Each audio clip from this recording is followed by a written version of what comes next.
Bonjour à vous, bienvenue sur ma chaîne. Cette semaine, je fais un tirage pour les poissons, pour aller voir dans la sphère sentimentale ce qui se passe pour le mois de décembre. Voilà, voir un petit peu dans quelle énergie vous allez être dans ce mois-ci et peut-être quelques conseils pour vous. Je vais commencer avec l'oracle des chercheurs de lumière qui va vous donner un petit peu des indications. Donc dans votre vie sentimentale, que vous soyez en couple, célibataire ou une personne dans votre cœur ou en triangulaire, peu importe votre situation, ne prenez que ce qui vous parle, évidemment. Voilà, une espèce de réponse ou de phrase qui vient comme ça vous percuter. C'est que ça vous parle. Alors, pour vous les poissons, qu'est-ce qu'on vous dit pour le mois de décembre, pour les poissons, pour le mois de décembre 2022, je vais prendre la première qui a sauté. On a une très magnifique carte, regardez. Le laisser être. Laissez-vous être. Un peu un message qui vient de nous dire le contraire. Arrêtez de faire. Vous n'êtes pas le faire, vous êtes l'être. Ou alors, est-ce que vous avez des situations à accepter? Une personne? On va aller en savoir plus avec cette carte. Savoir quand agir ou quand laisser faire, voilà, est une preuve de discernement dont nous sommes capables devant une situation donnée. Notre mental égotique, grand producteur de pensées limitantes, veut souvent contrôler les choses. Il y a cependant une différence entre maîtriser et contrôler. Dans le contrôle, nous rigidifions un système de fonctionnement, alors que dans la maîtrise, nous développons un savoir-faire. Le laisser-être nous invite d'abord à revenir à soi, en défocalisant notre attention de notre mental pour nous installer dans une présence accrue en nous-mêmes. Ensuite, il nous appelle à être dans la confiance envers la vie. Cela vous permettra de glisser sur la vague d'une meilleure destinée, décider d'arrêter d'intervenir auprès de ou de telle personne ou dans telle situation. Revenez-en à vous-même et acceptez que tout ne soit pas comme vous le voudriez. C'est un peu comme si on vous demandait d'accepter les choses telles qu'elles étaient. Tiens, j'ai une phrase toute prête. Je vais vous la lire. Je l'ai dans ma chambre parce que elle était très importante pour moi pendant longtemps.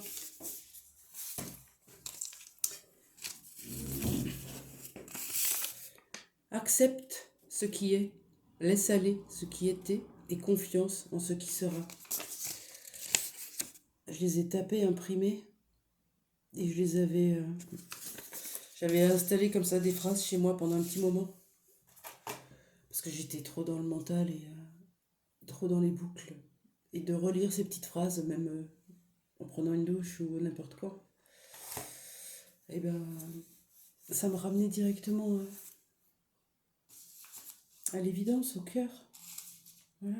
On ne contrôle rien du tout à part notre vie à nous, pas celle des autres, ni les situations. Voilà ce qu'on vous invite à faire sur le mois de décembre. Voilà, c'est intéressant. Est-ce qu'on peut nous dire pourquoi? Est-ce qu'on a une situation dans le relationnel, en tout cas dans le sentimental plutôt, on est là. Peut-être que vous êtes en rupture ou une situation qui se termine ou une situation triangulaire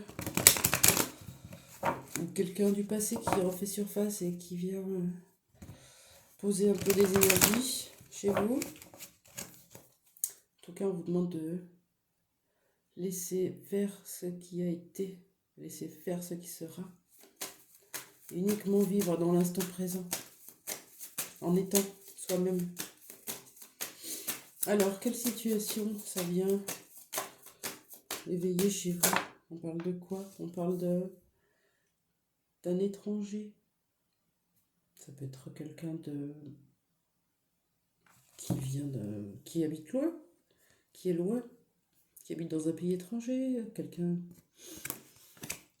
ou quelqu'un que vous allez rencontrer. Possible ça. Je fais une deuxième carte. Quelqu'un que vous allez rencontrer, parce que l'étranger représente l'inconnu aussi. Hein? Comme si on avait un nouveau monde dans la main, là. Peut-être on parle de schéma répétitif, à lâcher, et en avoir d'autres, des nouveaux, des inconnus.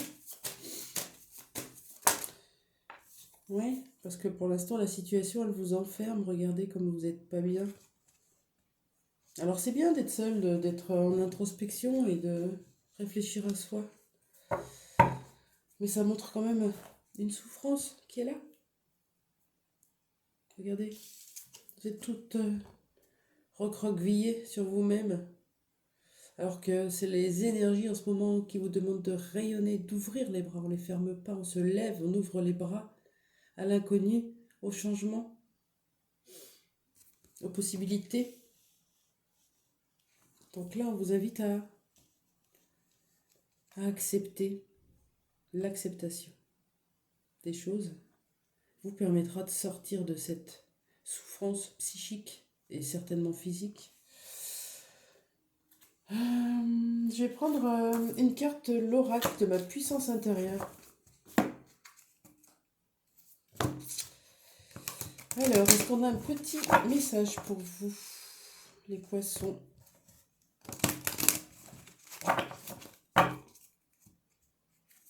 Un petit message pour vous, les poissons, qui me regardez. Hop là. Là, on vous parle de la terre. Regardez, pieds nus, dans la nature. C'est une invitation à vous ancrer davantage. C'est peut-être ce que vous faites déjà, mais l'ancrage, vous avez plein d'articles dessus pour vous aider à comprendre comment ça fonctionne. Le 13, c'est la mort, mais c'est aussi le début, le renouveau, une nouvelle porte qui s'ouvre. On sort de notre enfermement, on s'ancre profondément et on accueille ce qui est. La 13, la carte, la terre. Je me connecte à mes racines, à ma force intérieure.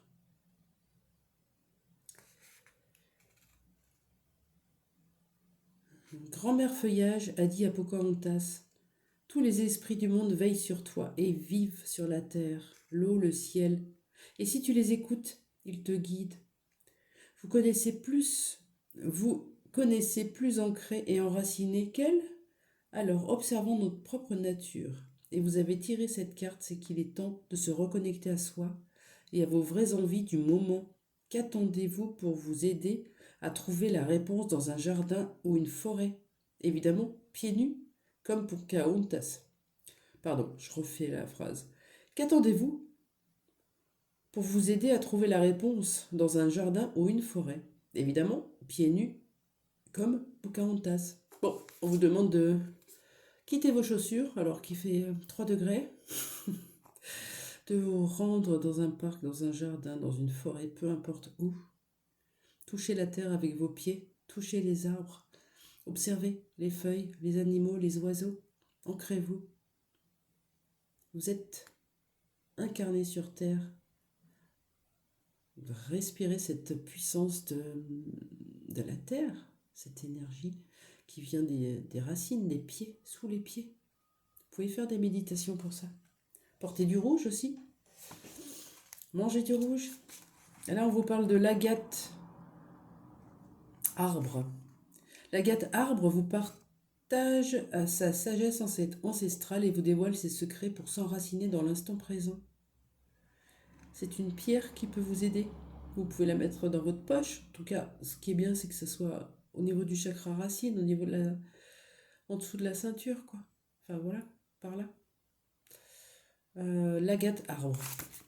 Voilà pour vous. Donc, on est pas mal. On va aller voir avec l'oracle du chant sacré des femmes, regardez comme il est beau, de Florence Vie. Si on a encore un message pour vous, on va voir un petit peu quelle carte ressort pour vous. On y va pour les poissons. Une carte pour les poissons. J'en ai deux. Je vais prendre les deux. Ah ben j'en ai trois, bah dis donc. On a la femme sorcière, la femme médecine, l'alchimiste. Soyez le créateur de votre vie, créatrice de votre vie. Je transforme les choses. J'apporte de la lumière, de l'amour, de la bienveillance et je la transforme autour de moi. Ma réalité devient identique à ce que je suis à l'intérieur. Et la femme triple, regardez, avec toutes ces énergies autour. Vous avez l'enracinement qui est encore là, important. Important, pardon. Les anges qui vous accompagnent, l'énergie cosmique, profondément alignée. Je vais prendre le livre pour voir un petit peu si on a quelques indications. Alors sur la femme médecine,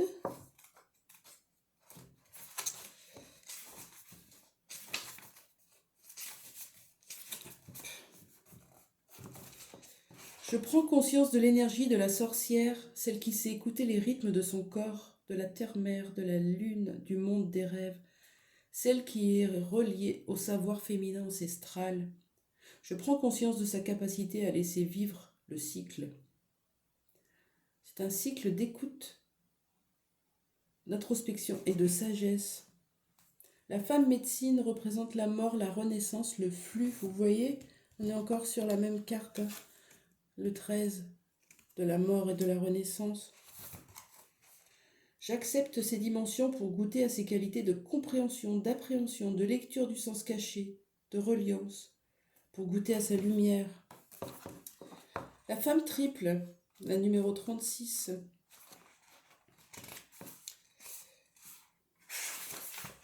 nous propose un mantra. Je vous lis le mantra. Je suis complète et j'habite pleinement et librement ma vie. Je suis. Je suis. On est dans l'incarnation, on est dans le chakra racine à fond, là, sur tous vos tirages. On vous demande de vous ancrer davantage. L'ancrage, l'ancrage, l'ancrage. Bouffez-le jusqu'à que ça soit là, en fait. Voilà. Et pour la femme alchimiste, qu'est-ce qu'on peut nous dire ? Il est un temps où tu étais uni avec le tout, où tu étais le tout. Puis tu es venu expérimenter, oubliant le tout source duquel tu es issu. Ces voies dont tu es paré pour préserver ton équilibre, t'abriter de la souffrance, t'ont fait perdre de vue qu'il n'y a pas de clé. Tu es la clé. Rien n'est à chercher à l'extérieur de toi, seul le retour à l'unité, pas après pas, offrira sur ce plan l'expression de la grande œuvre divine. C'est magnifique. Tu es la clé. Va vers ta réunification et ton équilibre. C'est très beau. Merci les cartes. Très bien. Alors, je vais prendre un petit message, tiens, de l'oracle indigo spirituel pour voir l'événement majeur de votre mois de décembre. Bon, on a acceptation, renaissance, ancrage. On a vraiment 3 mots très importants qui sont ressortis. Sortir de l'enfermement. Et quelle est la notion la plus importante? Un événement important à venir pour vous dans l'année. Donc vous avez jusqu'au 31 décembre, j'espère que ça sera vraiment pour vous. Peut-être une rencontre, peut-être une réconciliation, des retrouvailles, un nouvel appart, peu importe. Ça vous parlera mieux à vous qu'à moi. J'espère que le tirage vous a plu. Moi, j'ai trouvé ça très intéressant. Et ça vous donnera des pistes de travail sur vous-même qui sont importantes pour aller vers votre paix intérieure et votre amour de vous-même. Je vous souhaite une très belle fin de journée. Au revoir.